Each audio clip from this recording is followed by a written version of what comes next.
Hi everyone, welcome to ELI, the place where you get your daily dose of inspiration for entrepreneurship. And today we have with us Mr. Kunal Agrawal, co-founder of BurnCal, AI-based home fitness trainer. Uh, Hi Kunal, welcome to ELI. Hello, Priya. Thanks for having me. Uh, Kunal, I would request you to introduce yourself to our audience, please. Sure. Hi, everyone. I am Kunal Agrawal. Educationally, I got an AIR of 20 in IIT JEE 2013. And then I went to IIT Bombay to pursue computer science and engineering degree. After that degree, unlike a lot of my friends who went to masters, I stayed back and worked in Samsung in Bangalore, where I worked for 2 years to build um, graphic solutions for ultrasound machines. Then I switched over to, after 2 years, I switched over to Viman Robotics, which is a Silicon Valley based company. But I worked in the Bangalore office where I helped build Viman their first AI product. I even went to the US to deploy that product. Soon after that, a, a critical life incident happened where I got into a road accident and I was on bed rest for 45 days, which gave me ample of amount of time to think about what I want to do in life and where do I want to take my career forward. Following which, I quit my job at Viman Robotics and I started my dream job of entrepreneurship. And here we are building BurnCal with three other co-founders other than me. So we are basically four people right now. Okay, so Kunal, I'd like to start with the day you met accident. What are the series of events that happened which led you to become an entrepreneur? Yeah, that's a that's a good story. So actually, my father has always been in business. We have a family business of textiles in Ahmedabad. So I come from a Marwadi family with a textile business in Ahmedabad, which is like a very common thing to have here.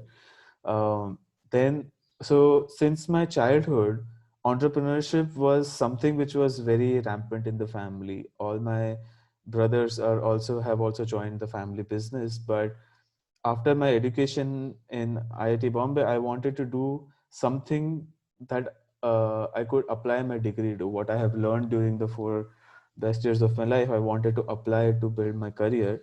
So I chose a slightly different path. Instead of joining my family business, I thought, okay, let me gain some experience with the industry, right? So for 3 years, I worked in the industry, and the reason I shifted from Samsung to Viman Robotics, which was a startup, was so that I could be closer to the startup ecosystem. Meanwhile, in Bangalore, I had taken up a passion for cycling, which was which soon turned into an obsession. And I used to cycle daily 40 kilometers or more to work and back. One fine day, a guy decided that he wanted to change my life, and he hit me from behind, ran away, and I was in the hospital. Right. Uh, that day was a horrible day, but it it brought me back from Bangalore to my hometown Ahmedabad, where I had to where I had a surgery and I was in a bed rest for 45 days, during which time my family really asked me tough questions, like, okay, you're getting some experience, but what about your career? Do you want to do a job for your entire life, or do you want to start a business, join the family business, or what? So at that time I decided that, okay, I think this is the right time to start my entrepreneurial journey, but I do not want to join my family business. I want to do something in the tech space. That's when I started looking for co-founders, and that's where the idea of BurnCal also took shape. Okay, Kunal, tell us how you met your co-founders and with what vision you started BurnCal. Yeah. So one of the things that I thought about when I started looking for co-founders was that I don't want to develop an idea first. I want to I want to build relations with my co-founders first. So I was looking around at that time through various networking events here in my city in Ahmedabad itself. And there was one very nice event in IIM Ahmedabad, So I went to that event. It was something about scaling your startup, and I was definitely not belonging there because I did not even have a startup then. But it was something on those lines. But after the event, I shamelessly went to the stage and just caught hold of the speakers and told them that I am a computer science engineer and I'm looking to start up. I need some help with ideation. Could you just give me some of your time? Right. So I did that with two out of the three speakers. Both of them gave me their card, but only one responded to my text after the meeting. So I went to his office, met him, did a lot of ideation, and it turned out that guy was also quitting his own startup to start something new. And that guy is now my partner, Anik Agrawal. So that's how I met my first co-founder, by basically being shameless in networking. Anik fortunately knew my other two co-founders, would-be co-founders, Chetan and Vichar, and we all four got together, did a bunch of ideation, and we realized that the only thing that all four of us are passionate about is fitness. So as I already told you, I am obsessed about cycling already, right? There was one time I rode from Bangalore to Pondicherry, which is over 300 kilometers on my cycle, just for the fun of it. Anik, Chetan, and which are all three are fitness buffs, and they work out daily. And Chetan, in fact, is one of the guys who lost weight during the lockdown, which, let's be honest, none of us did. So so that was the only link between the four of us, and we decided that since we are all four passionate about this, this is something we should work on. And then since we finalized our domain, then the idea of BurnCal started slowly taking shape as we talked more with the market and more with the stakeholders in the domain. Okay. Kunal, now would be very interested to know more about BurnCal. Tell us in detail Yeah, what does it do? What is the kind of reach we have, and what is the problem statement we are solving? right.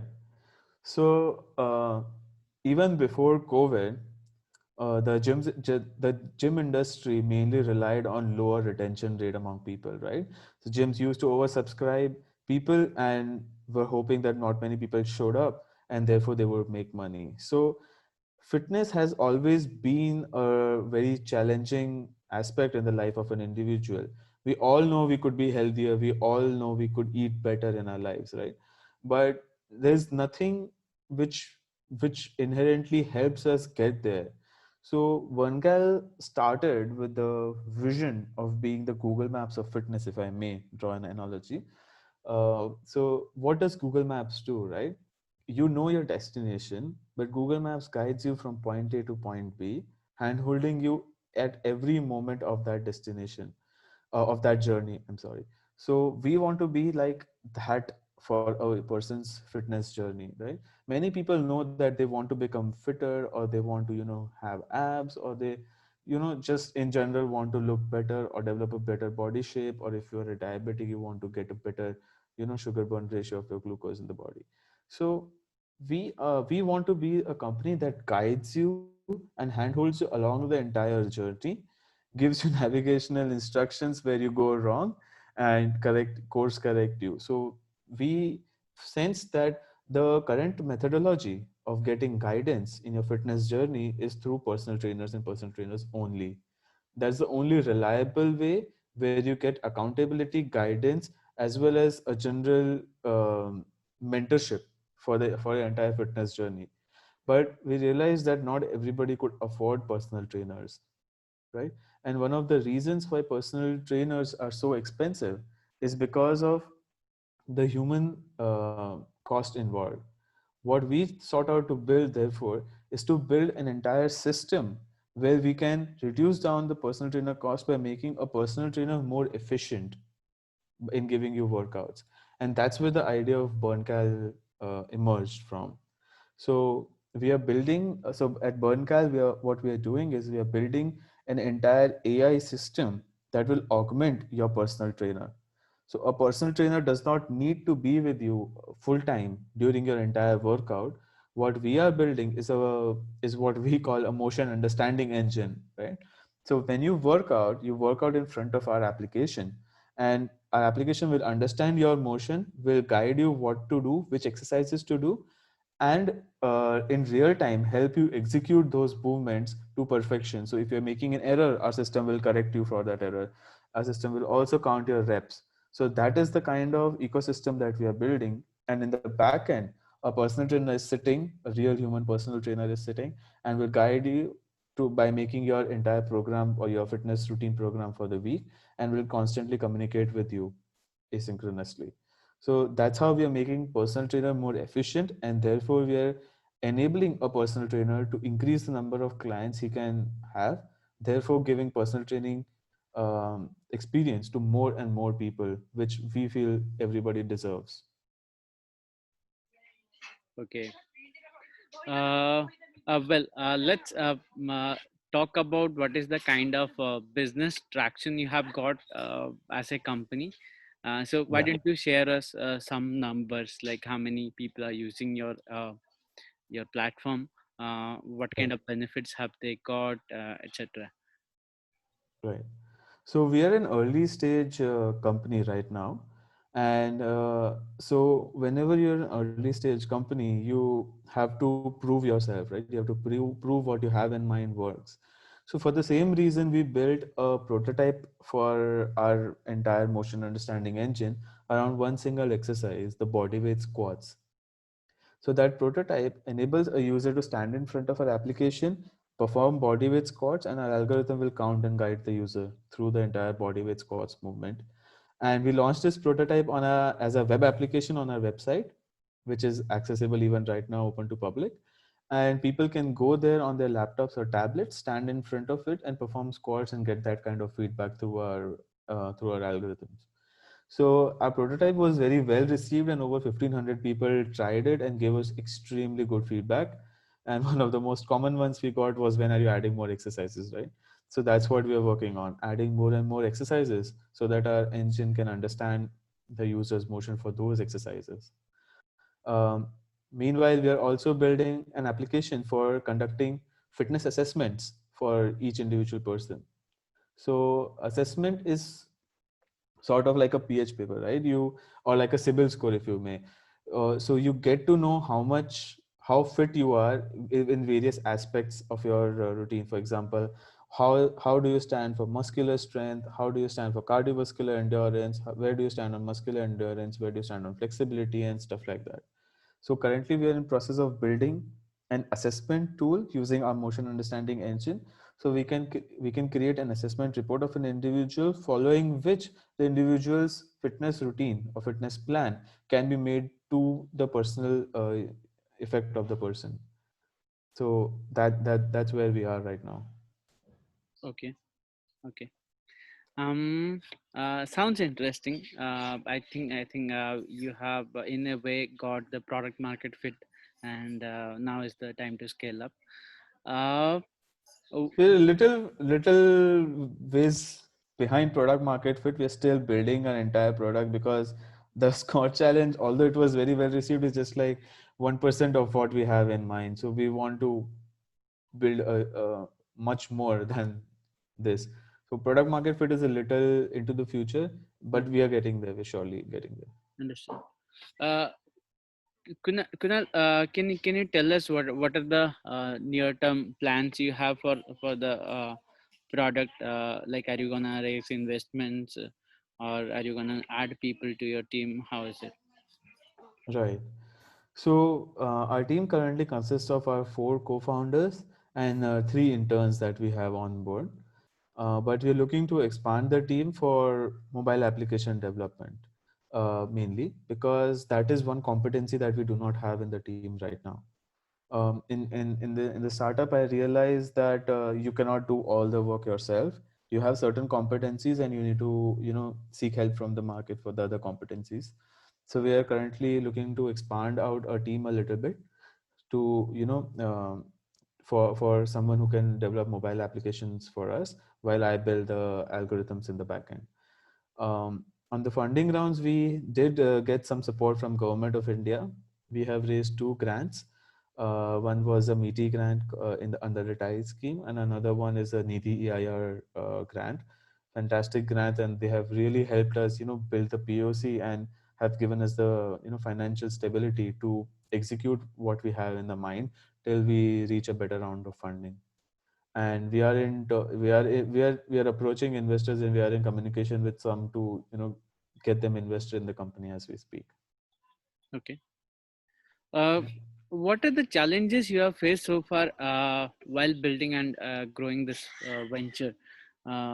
We shouldn't speak about growth, but it's still in the Yeah. building part. What are the different challenges you have faced? Yeah. So one of the one of the interesting challenges that I faced was about product development timeline, right? So I am a tech engineer, and I usually know how much time it would take to build a product when I worked in my job, because at that time I had to do exactly what my competency was and nothing more, because they hired me for that purpose. But here, when you're in the startup, you have to wear so many hats, and you have to do so many different things, many of the things you have never done before in life. So one thing that I really struggled with was to come up with timelines of when I could deliver this product, right? So for my initial squad challenge product, I thought that I would be able to do it within 15 days. And it took me 3 months to finally get it to the shape that it is right now in. So that is one of the challenges that I faced, while communicating with to my co-founder, how much time it will take, and how they should plan the marketing side, and how they should plan the sales aspect of it. So that was one thing that I'm still trying to figure out, frankly, but it's getting better. Another thing is this chicken and egg problem of finding investors, right? Because investors want traction. For traction, you need to create the product. For product, you need to have money, and investors bring in money. So there's this loop that is constantly going on and on and on, and you have to sort of wiggle yourself through that entire loop, because it's such a chicken and egg problem. So you get some money, you make some product, you get traction, you show it to someone, get more money. So that is something which is very new to me, frankly, because this is my first venture, unlike my three other co-founders who have been entrepreneurs before. So I really get their help in understanding how this entire loop works, which has been nice. Okay. Since you mentioned about chicken and egg problem, when that happened, which one do you go after, chicken or egg? I would say I don't know what you're associating the chicken to, but the product basically. You have, I mean, investors' money will come when the product will be better, right?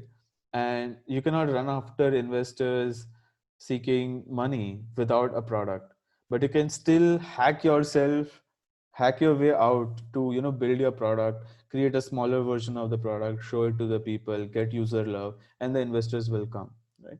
So I always choose building my product if the investors are not happy with the current state of the company, which is fine, because the building the product is what we are here for, right? Because that's where we get to talk to the users, that's where we get to give users value about what on the problem that we are building, and that's where we get to solve interesting problems.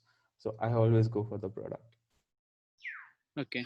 So typically, what I hear is in any venture that only two problems. One is the production side, and the other one is selling side.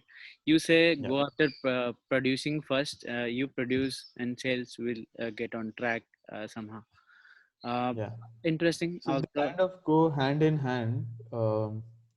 You when you're developing a product like what we are developing, which is a fairly deep tech product, mhm. you have to kind of keep on selling and building the product hand in hand. But you have to be in very close communication with the person selling the product, because you you have to build something that they can sell fast.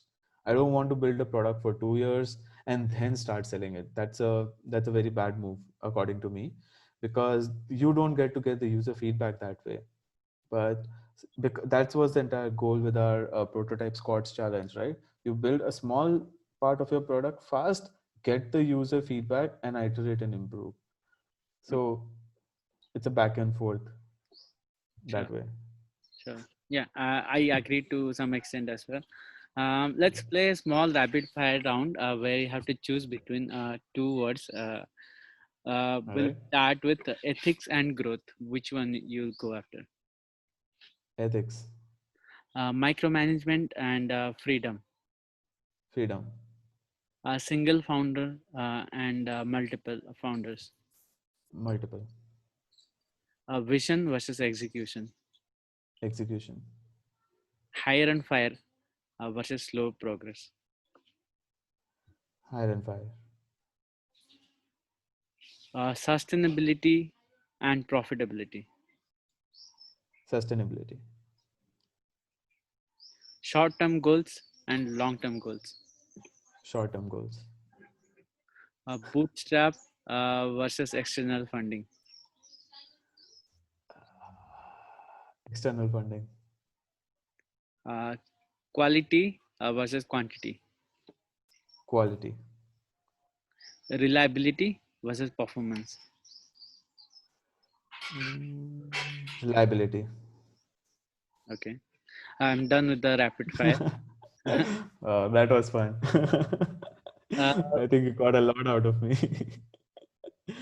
yeah, I think this rapid fire will define you as a founder in coming days. Uh, Yeah, uh, anyway, we'll go to my next question. I have only two questions left for you.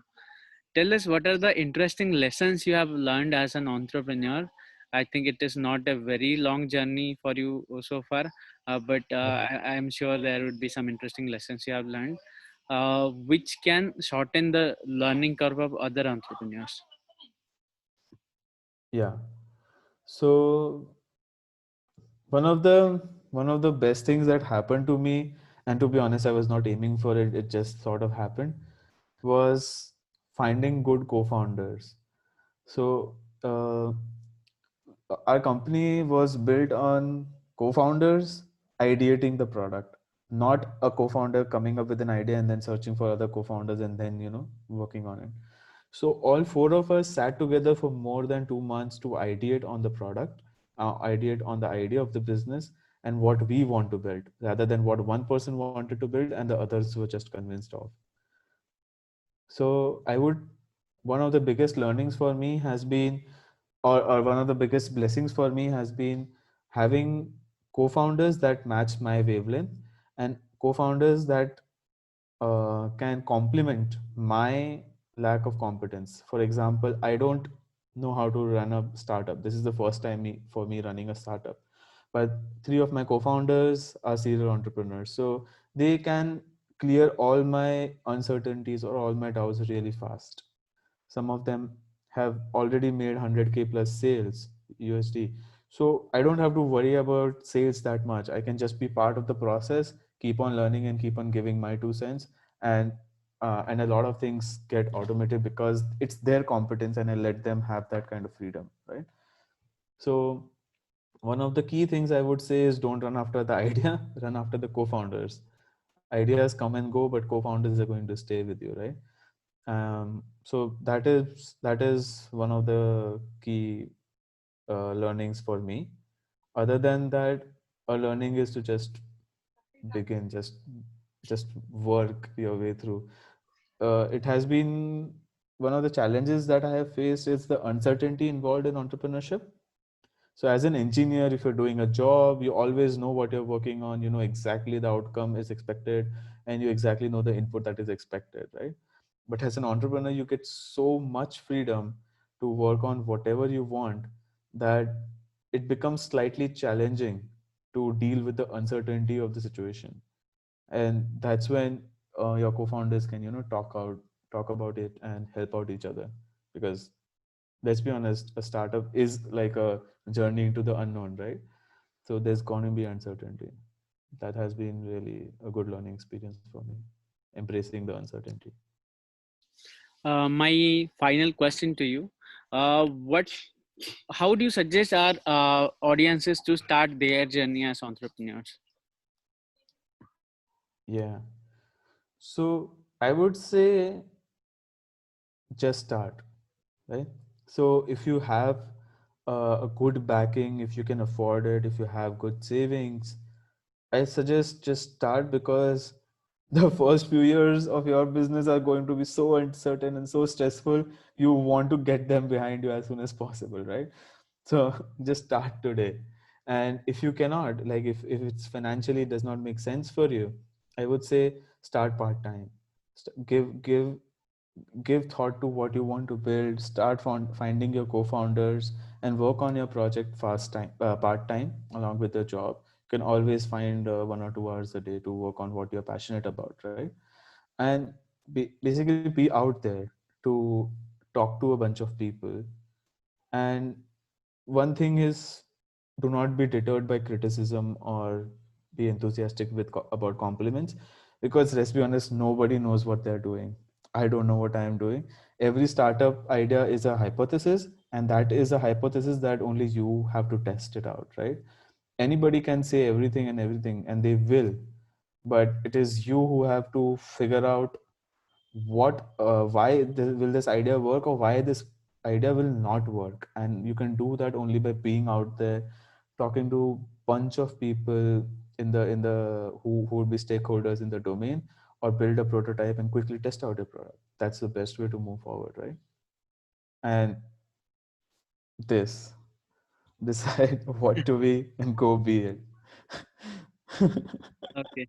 I think our audience would have got the message. But one thing I Yeah. was curious to know about, and this is not my usual course of questions, but since you mentioned you brainstorm for 2 months with your Yeah. co-founders, and me having gone through the same journey when I was trying to build a venture.